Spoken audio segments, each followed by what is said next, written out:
Good morning students, welcome to Amrit Senior Secondary School class 9th mathematics chapter number 3 coordinate geometry. आज हम उसका कर रहे हैं पार्ट नंबर 1, जिसमें हम अपनी एक्सरसाइज जो है 3.1 की इंट्रोडक्शन करेंगे। मतलब एक्सरसाइज 3.1 में जिस तरह के सम आने हैं सिर्फ उसी के बारे में बात करेंगे। जैसे जैसे हम अगली एक्सरसाइजेस करते जाएंगे उसकी पहले उस एक्सरसाइज में क्या आना है उसके आगे इंट्रोडक्शन देती जाऊंगी। जैसे सबसे पहले मेरे पास क्या आ गया, कार्टेशियन सिस्टम। कार्टेशियन सिस्टम क्या होता है कि वो सिस्टम, जैसे ये मेरे पास एक शीट है, इस शीट के ऊपर मैंने किसी चीज़ की पोजीशन को डिस्क्राइब करना है। मतलब मान लो कि यहाँ इस पे मेरे पास ये पार्टी वर्ड मैंने लिखा हुआ है, इसकी पोजीशन को मैंने डिस्क्राइब, यहाँ से मैं अकेला पी ले लेती हूँ तो डिस्क्राइब करना है। तो पी एक पॉइंट बन रहा है, तो मैंने उसको डिस्क्राइब जो करना है उस सिस्टम को क्या बोलते हैं हम, कार्टेशियन सिस्टम। अगर मैं इसकी डेफिनेशन देना चाहूँ तो क्या है, a system used for describing the position of a point. किसी एक पॉइंट की पोजीशन उसे डिस्क्राइब करनी है इन ए प्लेन, एक प्लेन के ऊपर, is known as cartesian system. अब सेकेंड जो है कि कार्टेशियन सिस्टम तो है, पर कार्टेशियन प्लेन किसको बोलते हैं? कार्टेशियन और कोऑर्डिनेट प्लेन एक ही है, कोऑर्डिनेट प्लेन भी बोलते हैं इसे। A plane is called the Cartesian और coordinate plane and lines are called the coordinate axis. मतलब ये जो है, जैसे किसी टेबल का टॉप ले लें तो वो भी एक प्लेन है, ये एक शीट है, ये भी एक प्लेन है। तो ऐसे प्लेन को हम क्या बोलते हैं, कार्टेशियन और कोऑर्डिनेट प्लेन। तो जो हमने जैसे इसका पॉइंट की पोजीशन को डिस्क्राइब करना होता है उसके लिए हम यहाँ दो लाइंस लेते हैं। लाइंस जो लेते हैं, एक जैसे मैं ये यहाँ मैंने ली हुई है, इस लाइन को दो परपेंडिकुलर लाइंस लेते हैं। जैसे इस लाइन को x मैंने लिखा हुआ है और दूसरा x डैश, और दूसरी जो है लाइन परपेंडिकुलर लाइन y और y डैश लिखा हुआ है। ये दोनों लाइंस जो हैं वो इस प्लेन को एक किस्म का कट कर रही है। मतलब इस प्लेन के ऊपर मैं इन लाइंस की हेल्प से किसी पॉइंट की पोजीशन को डिस्क्राइब करूँगी। तो ये जो लाइन होती है एक्स डैश एक्स, उसे बोलते हैं हम हॉरिजॉन्टल लाइन, और जो मेरे पास वाई डैश वाई जो लाइन है उसे क्या बोलते हैं हम, वर्टिकल लाइन। और यहाँ ये दोनों आपस में इंटरसेक्ट करती हैं, उस पॉइंट को बोलते हैं ओरिजिन, और इसको ओ से लिखते हैं। और जो एक्स डैश एक्स लाइन है उसे एक्स एक्सिस भी बोलते हैं, और जो लाइन वाई डैश वाई है उसे वाई एक्सिस भी बोलते हैं।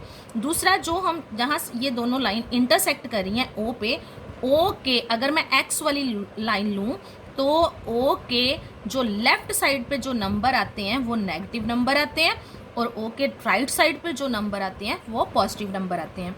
ऐसे ही अगर मैं वर्टिकल लाइन या वाई एक्सिस की बात करूँ तो ऊपर वाली साइड जो नंबर आते हैं वो पॉजिटिव नंबर आते हैं, और नीचे वाली साइड जो नंबर आते हैं वो नेगेटिव नंबर आते हैं। अभी बच्चे जो हम एक्सरसाइज कर रहे हैं 3.1, उसमें हमारे सिर्फ इतनी सी चीज़ों की ज़रूरत है, इसी को समझने की ज़रूरत है। जैसे जैसे हम नेक्स्ट एक्सरसाइज करते जाएंगे उस एक्सरसाइज में क्या आना है, चाहे कैसे क्वेश्चन पूछे जाएंगे उसकी इंट्रोडक्शन हम पहले से ही कर लेंगे। जैसे यहाँ एक्सरसाइज 3.1 का फर्स्ट सम है, how will you describe the position of a table lamp on your study table to another person. कि आपका एक स्टडी टेबल है, उसके ऊपर एक टेबल लैम्प रखा है, अगर आपने किसी दूसरे आदमी को उसकी पोजीशन को डिस्क्राइब करना है तो कैसे करोगे। मतलब कि ये टेबल जो है वो इस साइड से इतने डिस्टेंस से है और दूसरी साइड से ये इतने डिस्टेंस पे है, मतलब ऐसे डिस्क्राइब करेंगे। पर इसको लिखेंगे कैसे? अब इसको करने के लिए हमें इसके लिए एक डायग्राम ड्रॉ करनी पड़ेगी। अब मैंने यहाँ एक डायग्राम ड्रॉ कर लिया, यहाँ मैंने लिख लिया O, और इस साइड को लिख लिया मैंने X, और ऊपर वाली साइड को ले लिया मैंने Y। मान लो ये आपका जो टेबल है, ये स्टडी टेबल है आपकी, ये लॉन्गर साइड है, इस साइड आप चेयर लगा के बैठे हुए हो, और ये जो है ये उसकी दूसरी साइड, उसकी शॉर्टर साइड है, इसको हम एज भी बोलते हैं। ये लॉन्गर एज हो गया और ये क्या हो गया, मेरा शॉर्टर एज। और आप मान लो यहाँ जहाँ मैंने ये वाला डॉट लगाया, यहाँ पे आपने टेबल लैंप रखा है, और इस टेबल लैंप की जो पोजीशन है उसको मैं P से लिख रही हूँ। मतलब P पॉइंट से मैंने कर दिया कि ये टेबल लैंप है। टेबल लैंप तो अपनी जगह पे है, पर मैंने यहाँ P वर्ड लिख लिया। P जो है लिखने का मतलब मेरा ये है कि आपको ये पता चले कि ये यहाँ पड़ा हुआ है, और इसको मैंने डिस्क्राइब कर लिया P से। अब इसका आंसर कैसे देंगे? We know that the position of any object lying in a plane can be represented with the help of two perpendicular line. मतलब मैंने जब किसी चीज़ की पोजीशन बतानी है कि मान लो मेरा ये टेबल का एक ये किनारा है और ये किनारा, और ये दोनों लाइंस कौन सी हैं, परपेंडिकुलर लाइंस, मतलब इसके दोनों किनारे बिल्कुल सीधे हैं, ये परपेंडिकुलर कॉर्नर्स हो गए, इसकी परपेंडिकुलर लाइंस होगी। और मैंने आगे लिख लिया let the table lamp is placed on the table at point P. और जो मैंने टेबल लैम्प है ये मैं एक टेबल की एक शॉर्टर साइड, एक लॉन्गर साइड और एक शॉर्टर साइड ले रही हूँ, और यहाँ मान लो कि यहाँ पे मैंने टेबल लैम्प रखा हुआ है और उसको मैंने पी पॉइंट से लिख लिया। Here O X and O Y are the two perpendicular distances of lamp on the plane. मतलब अब मैं टेबल से लैम्प का टेबल पर उसका डिस्टेंस देखूँ तो जो लैम्प है वो वाई वाली, जो मेरी ओ वाई वाली लाइन है वहाँ से इतने डिस्टेंस मतलब 30 सेंटीमीटर के डिस्टेंस पर पड़ा है, और जो ओ एक्स वाली लाइन है लॉन्गर एज से वो कितने डिस्टेंस पे पड़ा है, 20 सेंटीमीटर के डिस्टेंस से पड़ा। तो मैंने इसको ऐसे ही लिख लिया, here O X and O Y are two perpendicular distances of lamp on the plane. मतलब एक तो उसका यहाँ से यहाँ तक ये डिस्टेंस, मतलब यही जो डिस्टेंस है यही मैंने ऊपर इसको डॉटेड लाइन से लिख लिया, और ये जो डिस्टेंस है ये इस एज से हमने सीधा परपेंडिकुलर डिस्टेंस लेना होता है, यहाँ से जो इसका डिस्टेंस है वो मैंने ये वाले डिस्टेंस यहाँ तक है उसको इस सामने वाली जो डॉटेड लाइन है उससे शो कर लिया। Here O X and O Y are the perpendicular distances of lamp on the plane. Let the distance of the lamp that is P from the longer edge O X is. अब हम ये मानेंगे, मतलब हमने distance of the lamp, lamp को मैंने किससे लिखा, पी से, फ्रॉम द लॉन्गर एज, लंबे वाले किनारे से, उसका जो लंबे वाले किनारे से पी पॉइंट का जो डिस्टेंस है मैंने लिख लिया कि वो कितना है, 20 सेंटीमीटर।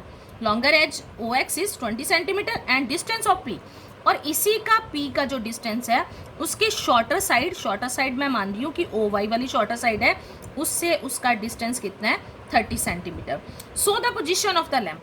तो हम इसकी पोजीशन को कैसे लिखेंगे, जब भी हम बच्चे ब्रैकेट में वैल्यूज़ लिखते हैं तो इकट्ठी लिखते हैं, तो ये x और y ऐसे करके लिखते हैं, मतलब ये x वाला डिस्टेंस हो गया और ये y वाला डिस्टेंस हो गया, इनको हम कोऑर्डिनेट्स बोलते हैं। अभी हम अगली जो एक्सरसाइज होगी उसकी इंट्रोडक्शन में ये सारी बात करेंगे।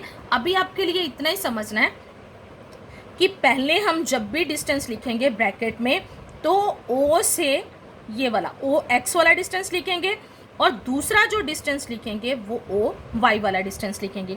सो the position of lamp O X comma O Y that is क्या आ गया, यहाँ से ये कितने डिस्टेंस पे था, मतलब इस लाइन की लेंथ कितनी है, 30 सेंटीमीटर, और यहाँ से ओ एक्स वाली लाइन से ये पी पॉइंट कितने डिस्टेंस पे है, 20, ये भी 20 है, 20।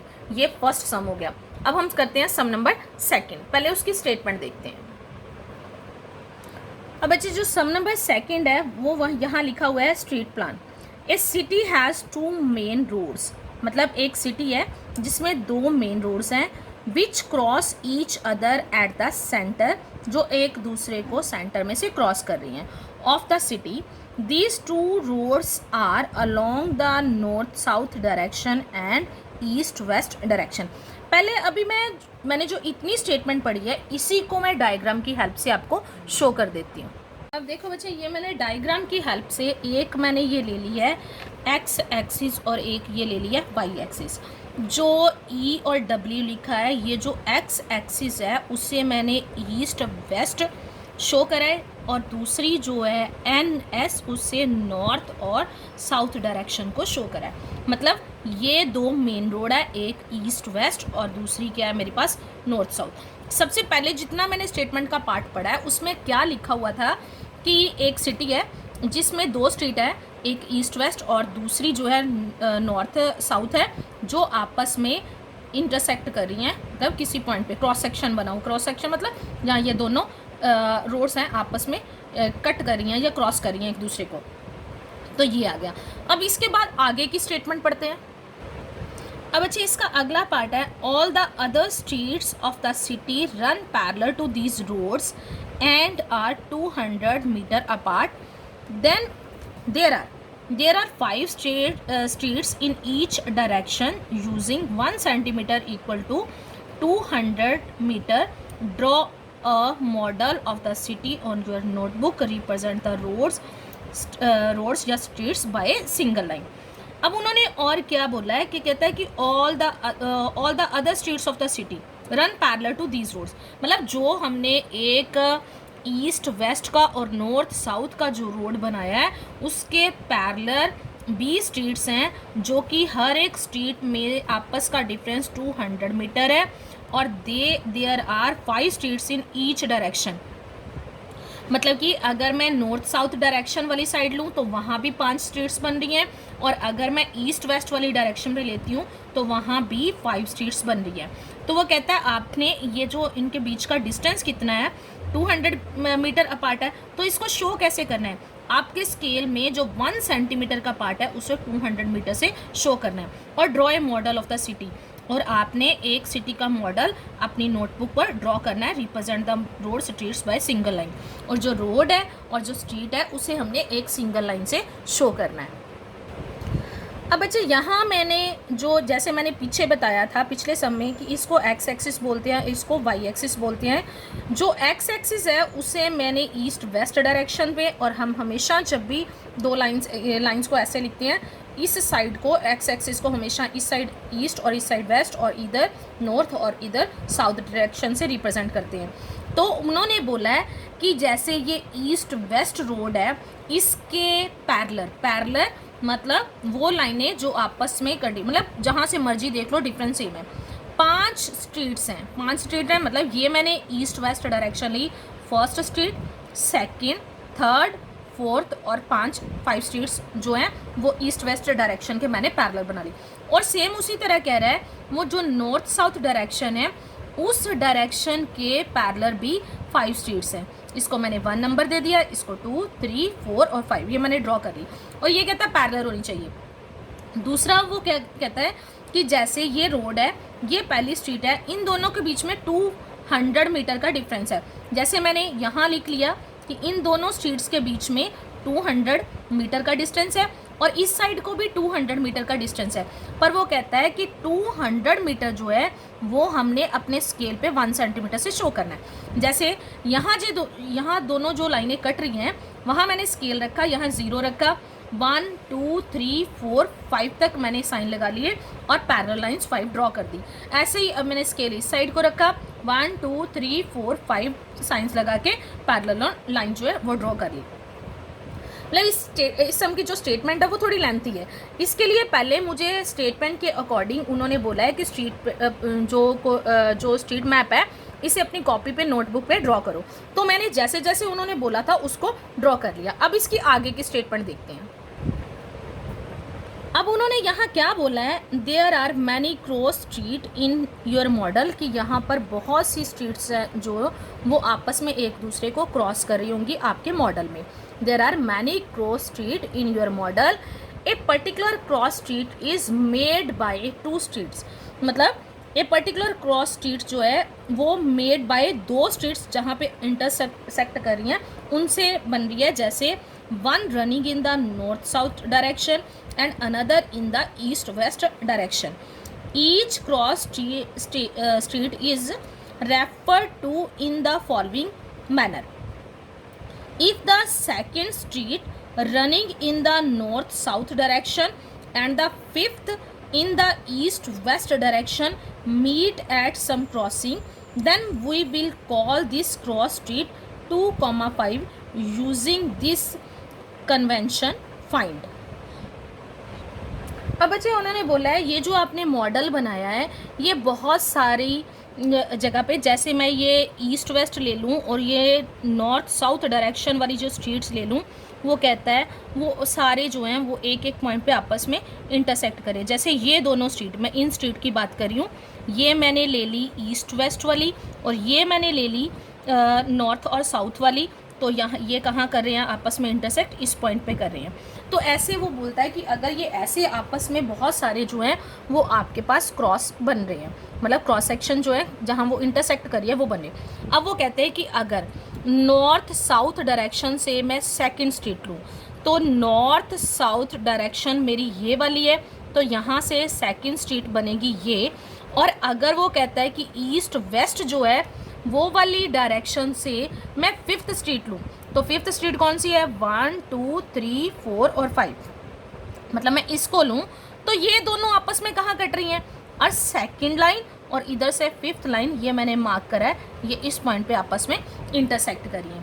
तो अगर वो कहता है कि ये जो इस पॉइंट पे इंटरसेक्ट करी है ना, तो हम इसको मेंशन कैसे करते हैं, हम इसको मेंशन जब कोऑर्डिनेट्स की फॉर्म में मेंशन करते हैं तो पहले हम x की वैल्यू, मतलब जैसे ये x वाली जो लाइन है मेरी ईस्ट वेस्ट साइड को शो कर रही है, तो x की वैल्यू यहाँ ये 0 आ गया, 1 और 2, मतलब x को पहले दिखाऊंगी 2, और जो y वाली लाइन हम बोलते हैं y एक्सिस, ये फिफ्थ स्ट्रीट है, तो क्या करेंगे, इसको 5 से हम इसको ऐसे लिखते हैं। अब इसमें से उसने हमें क्वेश्चन क्या पूछा है पहले वो देखते हैं। अभी तक जो बच्चे मैंने बताया वो सारे मैंने बुक में जो स्टेटमेंट दी हुई है सिर्फ उसको ही आपको क्लियर करा है। अब इससे क्वेश्चन क्या पूछा गया है, पहला क्वेश्चन है how many cross streets can be refer to as 4 और 3, मतलब जो 4 और 3 को लेके कितनी स्ट्रीट्स बन रही हैं, कितने क्रॉस स्ट्रीट बन रही है, मतलब कितने पॉइंट्स पे वो दोनों जो स्ट्रीट है आपस में क्रॉस कर रही हैं। और ऐसे ही how many cross street can be refer to as 3,4। अब बच्चे इससे पहले तो मैंने आपको स्टेटमेंट ही क्लियर करी है। अब जो मेरे से क्वेश्चन पूछे गए अब मैंने उनके आंसर देने हैं। उसके लिए मैं सोल्यूशन में क्या लिखूंगी, the street plan is shown in figure, ये है गिवन, मैंने एरो का साइन डाल दिया कि ये मैंने स्ट्रीट प्लान को अपनी नोटबुक पे ऐसे शो कर दिया। To reacts at cross street given कैसे है, मतलब जो 4 और 3 we choose the fourth street running in the north south, मतलब फोर्थ दिया हुआ है पहले नंबर 4, तो मैंने एक्स वाली पे 4, ये फर्स्ट सेकंड थर्ड और फोर्थ, यहाँ से मैंने फोर्थ और सेकंड नंबर है मेरे पास 3, तो ये जो है मेरे पास मैंने सेकंड नंबर, मतलब ये मैंने यहाँ से लेना 3, 1 2 3, तो ये पॉइंट बन गया मेरे पास कि फोर्थ स्ट्रीट है ये नॉर्थ साउथ डायरेक्शन से, जैसे उन्होंने लिखा हुआ है कि north fourth street running in the north, मतलब एक्स की वैल्यू है तो वाई एक्सिस से इसका डिस्टेंस क्या है, ये 4 आना चाहिए फोर्थ स्ट्रीट। तो थर्ड का मतलब कि इसका एक्स एक्सिस से जो डिस्टेंस है वो थर्ड स्ट्रीट आनी चाहिए, वो ये है, तो ये पॉइंट यहाँ आ गई। अब ये जो दो स्ट्रीट्स हैं वो आपस में कितने पॉइंट, आपने सिर्फ जो है वो कौन सी देखनी है, आपने जो फोर्थ और थर्ड को देखना है, ये फोर्थ है और ये थर्ड है, ये सिर्फ आपस में एक ही पॉइंट पे इंटरसेक्ट कर रहे हैं। We choose the fourth street running in the north south direction and third street in the east west direction, let it donated by point A, मैंने इसको ए से लिख दिया कि ये यहाँ सिर्फ इस पॉइंट पे आपस में इंटरसेक्ट करे। सिमिलरली अब उन्होंने एक और पॉइंट दिया हुआ था 3,4, 3,4 का मतलब मैंने यहाँ से नॉर्थ साउथ डायरेक्शन ये है, तो यहाँ से कितनी स्ट्रीट लेनी है, थर्ड, तो थर्ड स्ट्रीट आ गई ये वाली, मतलब मैंने इसको टिक लगा लिया। तो दूसरी साइड से मैंने जो ईस्ट वेस्ट वाली साइड से कौन सी लेनी है, फर्स्ट सेकंड थर्ड और फोर्थ, तो कौन सी आ गई मेरे पास, ये है मेरे पास फोर्थ स्ट्रीट। तो इधर से ये स्ट्रीट और ये स्ट्रीट आपस में यहाँ इंटरसेक्ट कर रहे हैं, तो मैंने इसको लेट कर लिया पॉइंट बी। अब उन्होंने क्वेश्चन पूछा था कि इस अगर ये पॉइंट हो और ये पॉइंट हो तो कितनी जगह वे दोनों आपस में क्रॉस करेंगे। Thus there is only one street which can referred as 4,3 at A, मतलब सिर्फ एक ही है, एक है उसका क्रॉस स्ट्रीट जो है, यहाँ मैंने लिखना था क्रॉस स्ट्रीट, मतलब कि जहाँ कर रहे हैं यहाँ भी सेम आ जाएगा, क्रॉस स्ट्रीट कितनी है, इस पे भी एक ही पॉइंट पे करी है और ये भी एक पॉइंट पे करी है। ये बच्चे आपके थर्ड चैप्टर की जो एक्सरसाइज है ये 3.1 है, ये कंप्लीट होगी। आपने एज इट इज़ ये पूरी की पूरी जो वीडियो में एक्सरसाइज सॉल्व करी है या इसके बारे में मैंने इंट्रोडक्शन में बताया हुआ है, सेम ऐसे का ऐसे आपने अपनी फेयर कॉपी पे नोट डाउन करके अपनी 3.1 एक्सरसाइज को कंप्लीट करना है।